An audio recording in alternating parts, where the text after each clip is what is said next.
Welcome to Sikorski's Think Abouts, and I'm your host, Laura Sikorski. My guests and I share our operations and technology expertise to help you provide outstanding customer service and customer experiences. Today our guest is Richard Shapiro, and Richard is a returnee. He came probably about 3 or 4 months ago, and we spoke about the Welcomer Edge. And this book was Unlocking the Secrets to Repeat Business. Today, Richard is coming to us from Florida, and so excited to have you. And he is the founder and president of the Center for Client Retention, which creates exceptional customer service for his companies and clients. And he does customized research, training, and consulting services. He worked for ADP as a vice president for 18 years, and he has done scores and scores of speaking engagements. And if you haven't heard Richard speak, I urge you to go to his website and learn and see where he is speaking next. He is very influential. He was recently on Fox Business News, or I should say live on Fox Business News with Maria Bartiromo. And so that was an exciting show for us to see you in action talking about customer service and customer experiences.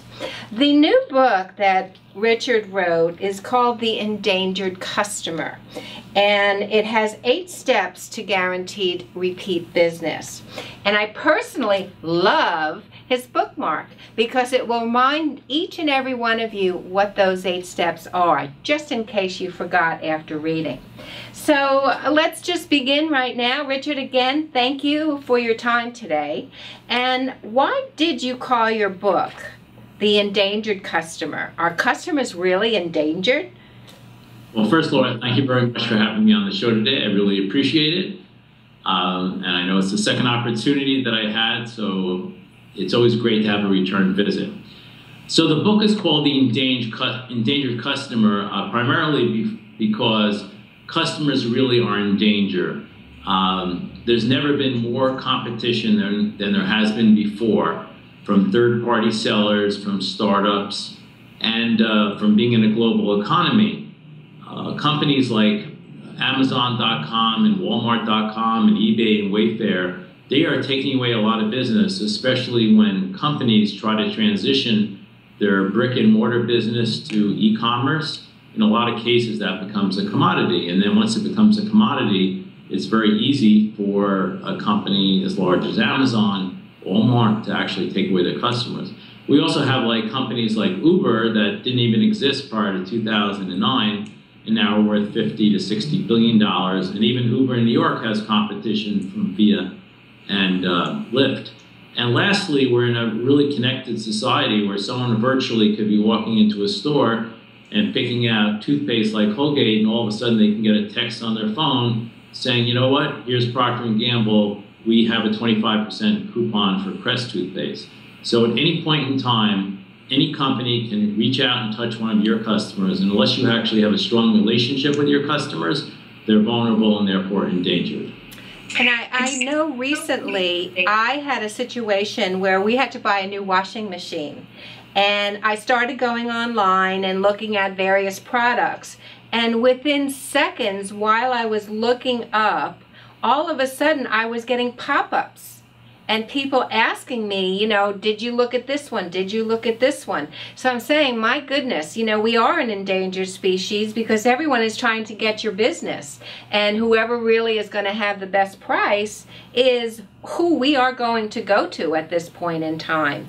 But I found myself, I would rather, then I went to the individual stores, then I looked at the product, and then I made my final decision. So it's become a very odd, conundrum here in that we look online, we go to the retail brick and mortar, and then we go back online and make the purchase. So that's different for all of us, I think, today. Why are you especially excited about the new book? I'm very excited for a lot of reasons. Number one, I really feel it's the right book for the right time, because I think if it came out 5 years ago, people would say, well, we don't have that much competition. But now we do. Number two, we've been in business 27 years. We've done hundreds of thousands of interviews and surveys with consumers. So the book is actually based on 27 years of research. We also developed 8 steps as opposed to just 8 ingredients. So I'm not a very good cook. Actually, I don't cook at all. I think you are, Laura. And I don't bake. However, I'd have a much better shot of making a turkey or baking brownies if I had the steps along with the ingredients. So it actually is a process. Probably the most important thing is that each step is actually tied into a psychological component or human emotion. And that's the way people buy, that's the way you build relationships. So each of the 8 steps has a specific ingredient or a specific emotion tied into it. And therefore, after someone really understands the steps, basically not only can they be applied to business, but you could really make them applicable to your neighbors, to your children, to your spouses. They're all human emotions at work. Also, they're applicable to every single channel. It doesn't matter whether it's e-commerce, call center, or face-to-face retail, because basically you're looking at the customer as a whole.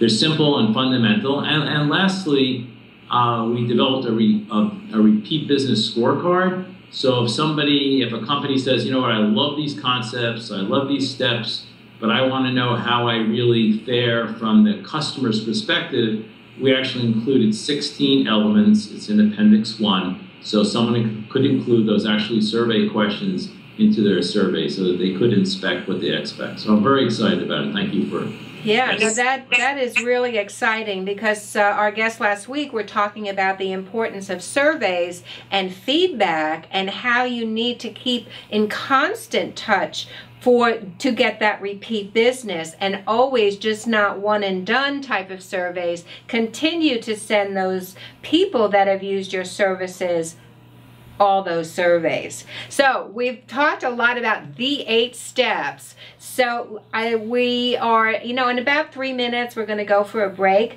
But if you can, let's just talk about what those 8 steps are. Sure. Well, let me just list them. It's make me feel welcome, give me your full attention, answer more than my question, know your stuff, don't tell me no, invite me to return, show me I matter, and surprise me in good ways. I try to always mention all 8 without forgetting any. That's good. I'm like, it's like, how do you remember the presidents of the United States? You have your 8 steps and you are going to remember them. God forbid you don't forget them. Right, we're all humans. So. Right. So let's talk about, make me feel welcome. What does that really mean to me? Sure. As I mentioned, each step is tied into human emotion. And one of the strongest emotions actually is hope. And when I'm speaking, a lot of times I'll throw out, what's the strongest emotion? And people will say it's love, it's hate, it's fear. But I prove to them it's hope, because when anybody, God forbid, is sick, they're scared and frightened, but they really have hope that the next doctor they go to or the next pharmaceutical company is going to make them better. And when the miners actually were trapped in the Chilean mines in 2010, the 33 miners for 69 days, when they came out, they interviewed them, they said, what got you through? And they said it was hope. Hope is the strongest emotion. And nobody walks into a store, clicks on an e-commerce site, or calls a call center unless they hope something is going to happen. And the best way to fulfill that hope is to make them feel welcome. So what I always recommend is, no matter what the situation is, say, I can help you with that. Because people like when somebody takes responsibility, and I actually is one of the shortest words in English language that has the most impact. And I totally agree, because what is the most important question, or when you dial a call center, it's thank you for calling or thank you for waiting. This is Laura. How may I help you? So that ties right in with the call center industry. So, give me your full attention. That's a good one. No, absolutely. And I think when somebody really talks about that, most of the time they'll tell their representatives, well, you really should listen to what the customer is saying. And that's important, but equally as important is listening to how the customer is feeling. So it's really important to actively listen to the customer. Nobody calls a call center unless they're frustrated, concerned, happy, angry, and if you were to say to them, if they are, I hear you're frustrated, but I can help you with that, right away the customer knows that you're listening to them, and it builds a connection.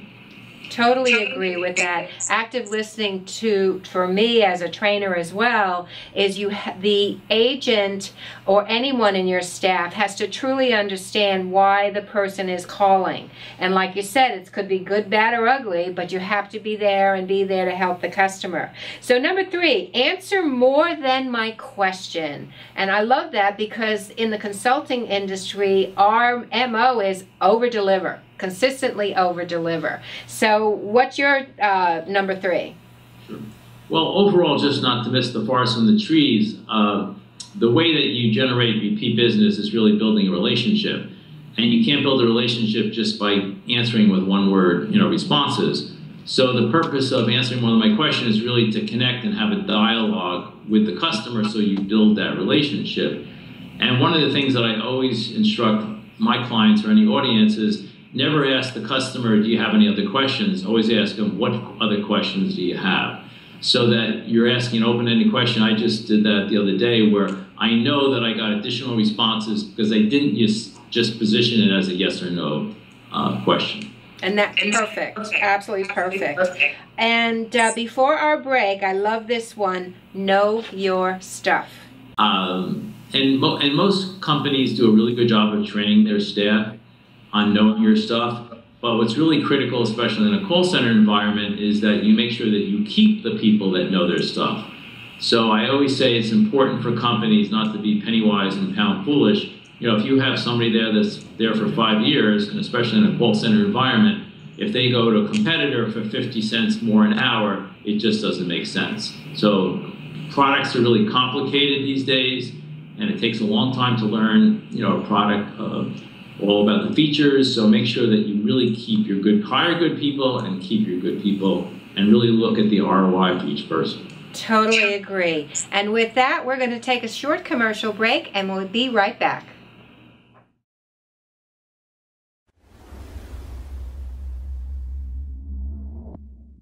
Hi, I'm Tim Stead. I'm from Star Communications. We're a marketing support company.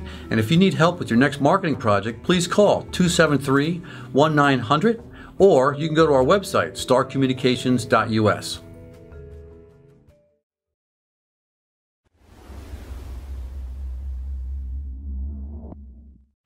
Welcome back to Sikorski's Think Abouts, and I'm your host, Laura Sikorski. Today via Skype is Richard Shapiro, and he is the president and founder of the Center for Client Retention, and that firm was 27 years ago, and I'm really excited that he has been around that long to help us all. And we're talking about his new book, The Endangered Customer, and we are into step number 5 about the endangered customer. And that one is, don't tell me no. Right, and thank you again. I think what happens is a lot of times companies don't realize that no is not just no. No is also telling a customer, they're going to get back to them, and then they don't get back to them so quickly. So unfortunately, when you tell a customer no, even if you've done a great job of building up the other 4 elements, which are making you feel welcome, giving you your full attention, answer more than my question, know your stuff, they all fall like a set of dominoes, and virtually it's impossible to regroup again. So please instruct your customers, empower them so that they don't say no. Have them say, let me check with my supervisor, let me get back to you. I totally agree. No is a very powerful word in the customer service industry because it automatically turns off the customer. The next one, invite me to return. Right, that's another really important one. Not too many call centers or any kind of channel really do a good job of this, and it's so important. I actually, which I already mentioned, is one of the shortest words in the English language that has the most impact. So I always instruct my clients at the end of a call or end of any kind of a visit to say, I want to see you again, I want to hear from you again. Not just, please call back if you have a question. It's really important. Now, they might not necessarily reach that specific person, but even if you relay the fact, we're here for you. That's what we're here for. we definitely want to see you again. I want to hear from you again. It's important to invite the customer to return. And that's almost the same in our own personal relationships.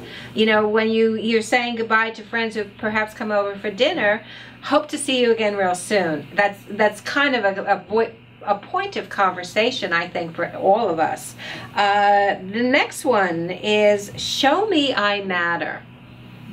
Yes, that's probably one of the most important ones that companies just fail to do. After somebody purchases a product or calls a call center, rarely do they actually continue the customer experience after that contact. And that's where you really leave yourself vulnerable to the competition. So through really a CRM system or however you're going to do it, it's important to continue the dialogue with the customer and not by sending them daily emails of promotions. That's not the way to show customers they matter.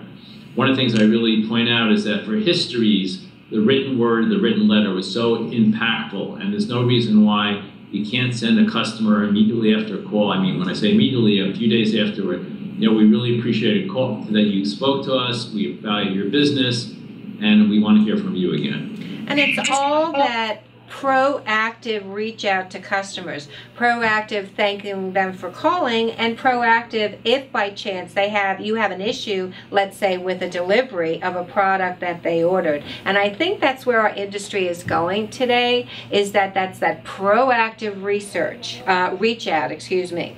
All right, so surprise me in good ways. Right, that's also important. And in a lot of cases, many businesses have the 80-20 rule where 80% of your business comes from 20% of your customers. It's not always true in every business, but in a lot of businesses, especially B2B, that's the case. Make sure that your 20% of the customers, really, you make them feel special.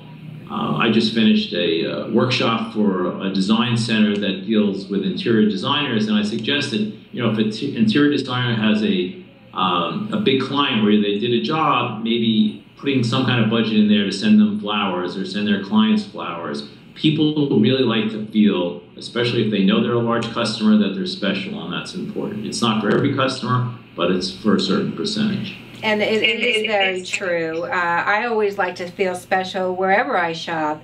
And, you know, for somebody to say thank you or I receive a thank you note.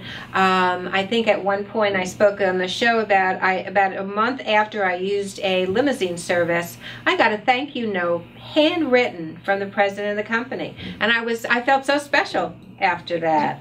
Who is the audience of your book? The audience could be, and this is based on the reviews. I already have 25 amazing reviews on Amazon. People say it's really good for the C-suite, and it's also good for managers and supervisors, as well as agents. I mean, normally, I don't think a book can really be that impactful, but because it's written really to see the forest from the trees and gives you the 8 steps, I think anybody at any level can benefit from it. And I did read it, and I do think it's a compelling read. I find that it was easy reading, but yet I found the stories very impactful. Could you tell me about your favorite waiter? I love that story. Sure, everybody loves that story. Well, my wife and I are very fortunate to live in Manhattan. There's probably, according to TripAdvisor, 11,000 restaurants in Manhattan. Where we live, there's probably 1,000 within the walking distance. But when we walked into a restaurant in 2008, our waiter was Iran. The food was good. Iran's service was excellent. The price was reasonable. And at the end of the meal, Iran said to us, basically, I want to be your waiter for life. Here's my cell number. Every time you want to make a reservation, you text me, and I will not only make the reservation, you will sit in my section. And since then, we've really been there hundreds of times during that 5-year period because Iran said, I want to be your waiter for life. And when people hear that story, they realize that it's really could be applicable to almost any business. And that is a great story because it gives you that personal touch that you want. I mean, I know when we go out to dinner, there are certain times where we go to that particular restaurant because we don't want to have agita, which is a New York term, you know, because we wanted to deal with someone we've always dealt with, and we can eat, run, and you know, go on and do other business. We always have think abouts at the end of our show, and we're at that point. For what do you feel are the two most important things that people should think about after they have clicked into the show? Absolutely. Number one, it's so important that you build relationships with customers in order to generate repeat business. So the first, second, and third priorities are relationship, relationship, relationship. And the other thing is really to always make the customers feel welcome. And I always talk about my father, how he welcomed everybody into his store just like he'd welcome them into their home. So to the customer, even though I didn't really mention it, but I mentioned my last one, whether it's your call center, your e-commerce site, or the physical store, it is the home of the company. That's true. That's very true. So with that, I am so excited that you have, you know, taken the time to visit with us today. And in order to reach Richard, again, he is president and founder of the Center for Client Retention. His email address is rshapiro@tcfcr.com, and his phone is 973-258-9400. And to reach me, it's Sikorski at laurasikorski.com, and of course at Twitter at laurasikorski. And we always love ideas for new shows, so please tweet and let me know.